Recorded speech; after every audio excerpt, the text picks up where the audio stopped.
Have you ever said something by accident that revealed what you were really thinking? Or made a choice without knowing why? What if I told you that Freud's idea of the unconscious mind isn't just an outdated theory, but actually backed by science? Welcome to today's video, where we explore the modern science of unconscious processes and ask the question, is Freud really dead? But first, let's rewind a bit. Who exactly is Sigmund Freud? Sigmund Freud is an Austrian neurologist and the founder of psychoanalysis. His work on psychoanalysis was very important for understanding the human psyche and for informing various methods of therapy. He also introduced the concept of the unconscious, which contains the vast sum of mental processes that take place below the level of conscious awareness. Simply put, it serves as the repository of our stored memories, automatic skills, and dreams. Freud's entire work on psychoanalysis and its underlying theoretical framework, the psychoanalytic theory, is built upon this concept. For Freud, unconscious mental processes are the major drivers of our behavior. While this poses an interesting perspective for understanding human actions, it has long faced heavy criticism for being unscientific. After all, how exactly can we call a theory that is built on studying what we are not aware of to be scientific? Thus, some common criticisms against the psychoanalytic theory include its inability to be tested empirically, making it impossible to falsify or validate, its limited generalizability, with the theory being deeply Eurocentric and Western Judeo-Christian oriented, its over-reliance on case studies, and the theory's excessive emphasis on sex. Some, like Frederick Cruz, have also claimed that psychoanalysis was ineffective in treating mental health disorders. So, was Freud completely wrong? Well, psychologist Drew Westen argues otherwise. In a compelling article, Westen challenges the idea that unconscious processes are just myths, presenting modern scientific evidence that suggests otherwise. Dr. Drew Weston points out that research in neuroscience and psychology actually supports the idea that much of our mental processing happens outside of conscious awareness. So Weston defends the unconscious mind, arguing it plays a crucial role in shaping human behavior, backed by contemporary cognitive science and neuroscience. He highlights the distinction between two types of memory, explicit and implicit. Explicit memory involves the conscious recall of information, while implicit memory works unconsciously, influencing actions. He emphasizes rhyming studies where exposure to certain words or images can affect how we respond to related stimuli, illustrating how unconscious processes shape behavior without our awareness. When it comes to Freud's early theories, Weston critiques the oversimplified distinction between conscious and unconscious thoughts.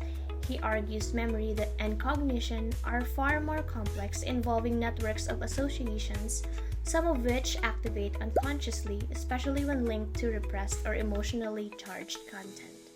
In psychoanalysis, Weston believes recognizing unconscious processes offers deeper insights into behavior and emotions. He refines Freud's view of unconscious motives, asserting they aren't just primitive or repressed, but shaped by experiences and desires developed over time.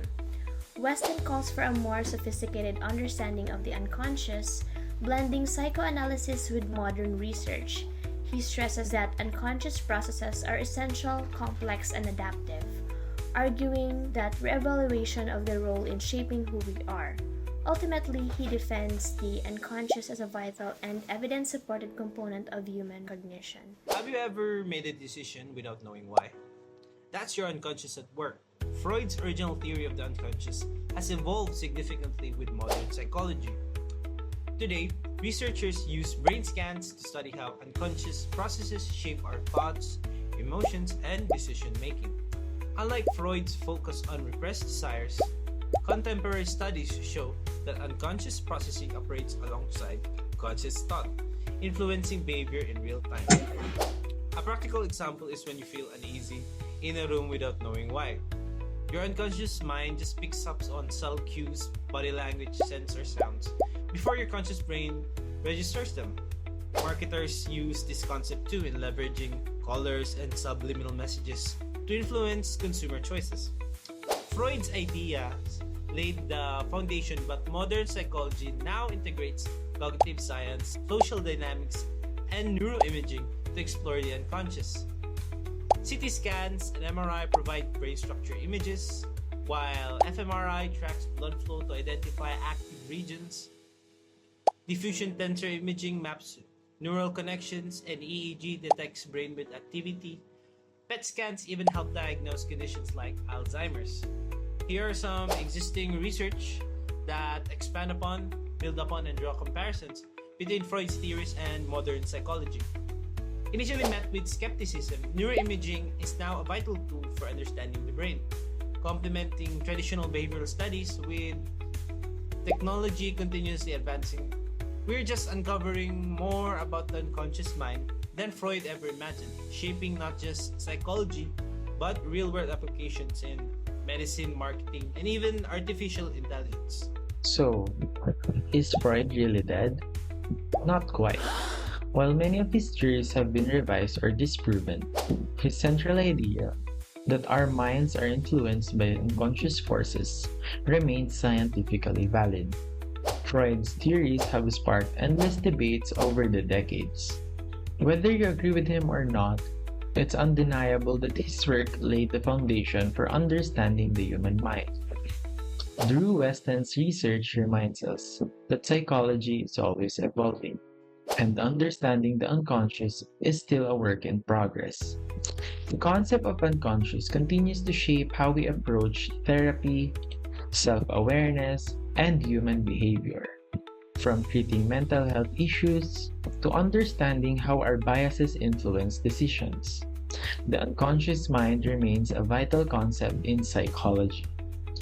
So, the next time you catch yourself doing something without thinking, remember that your unconscious mind might be more involved than you think. What do you think? Have you ever noticed your unconscious mind at work? Let me know in the comments. And if you enjoyed this deep dive into the science of the mind, don't forget to like, subscribe, and hit that notification bell. See you in the next video.